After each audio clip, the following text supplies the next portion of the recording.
તો જય માતાજી, જય શ્રી કૃષ્ણ, હર હર મહાદેવ, જય ગિરનારી। તો આજે તારીખ થઈ ગઈ છે 3/11/2025 અને સોમવાર। તો આજે આપણે આવી ગયા છીએ આ રૂટ ઉપર। તો અત્યારે તમે જોઈ શકો છો પરમિશન મળી નથી અને રસ્તો એકદમ ખાલી છે અને મારી સાથે ઘણા યાત્રાળુઓ પણ અત્યારે મળ્યા છે।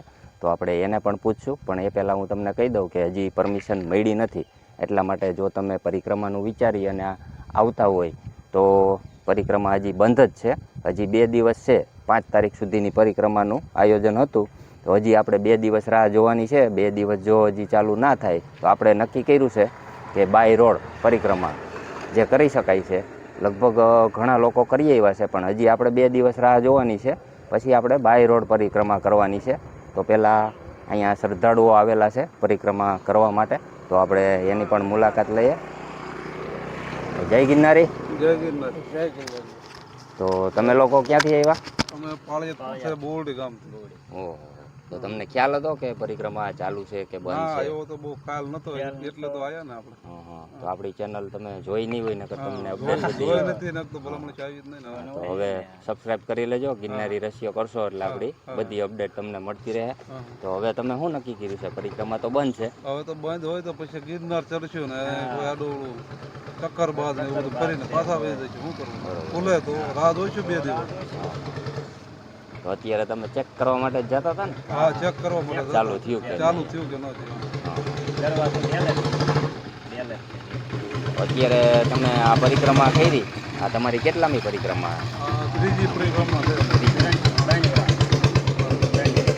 પરિક્રમા આવવાની હતી અને વરસાદ છે ને જુનાગઢમાં ફૂલ ચાલુ થઈ ગયો હતો, અને જેવો નિર્ણય લીધો ને કે પરિક્રમા રદ કરવામાં આવેલી છે અને બીજે જ દિવસે તડકો નીકળી ગયો હતો, અને તો બધાને આશા થઈ હતી કે કદાચ પરિક્રમા ચાલુ થઈ જાય।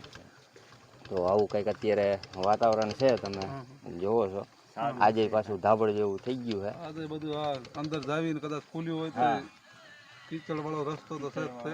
હા, કદાચ ખુલે તો એ જે નાના છોકરા છે, પછી મોટા બુજુર્ગ છે, એ લોકો માટે તો કઠણાઈ વાળું જ છે, પણ તોય હવે આપણે 2 દિવસ જોશું તડકો નીકળે। ઘણા લોકો આપણા વિડીયો જોઈ અને નથી પણ આવ્યા અને કીધું હતું કે પરિક્રમા તો હજી રદ જ છે, પણ અહીંયા જે કાંઈ દેવ દર્શન છે, ગિરનાર ચડવો હોય તો પછી તમે આવી શકો એમ। એવું નથી કે પરિક્રમા એક જ આપણે જુનાગઢમાં કરી શકીએ, આવ્યા હોય તો આપણે ઘણાય દર્શન થઈ શકે। જુનાગઢમાં ઘણાય ફરવાલાયક સ્થળો છે। તો આપણી ચેનલને સબસ્ક્રાઇબ કરી લેજો એટલે તમને સાચી માહિતી મળતી રહે। હા, જય ગિરનારી।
તો મિત્રો આ હતો આજનો દિવસ અને આવું કંઈક વાતાવરણ છે. તો ઘણા બધા ભાવિ ભક્તો પરિક્રમા કરવા માટે આવેલા છે, પણ પરિક્રમા બંધ હતી એટલા માટે બધાય ગિરનારના પગથિયા ચડી અને અંબાજી માતાના ગુરુદત્ત મહારાજના દર્શન કરવા માટે પહોંચી ગયા હતા. અને ત્યાં પણ કાલે હે ને ફૂલ ટ્રાફિક થઈ ગયો હતો.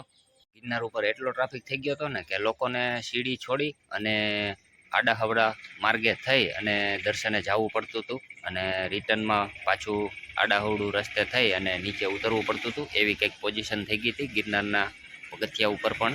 અત્યારે પણ મેં તમને ભવનાથમાં બધા દ્રશ્યો બતાવ્યા. અત્યારે ટ્રાફિક તો જોરદાર જ છે અને અન્નક્ષેત્ર પણ હજી ચાલુ જ છે, યથાવત જ છે.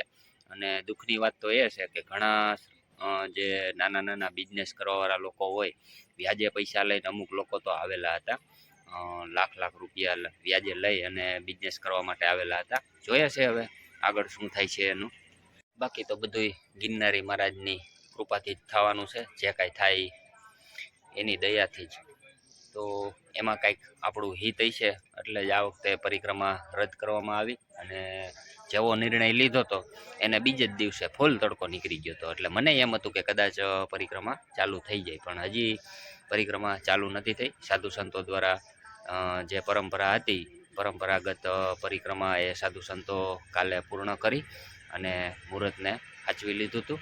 તો મિત્રો હજી આપણે કાલનો દિવસ રાહ જોવાની છે.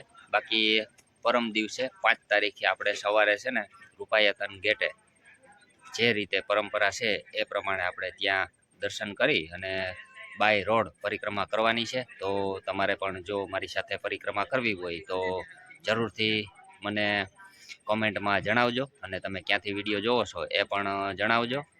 અને કોમેન્ટમાં જય ગિરનારી, હર હર મહાદેવ જરૂરથી લખી દેજો.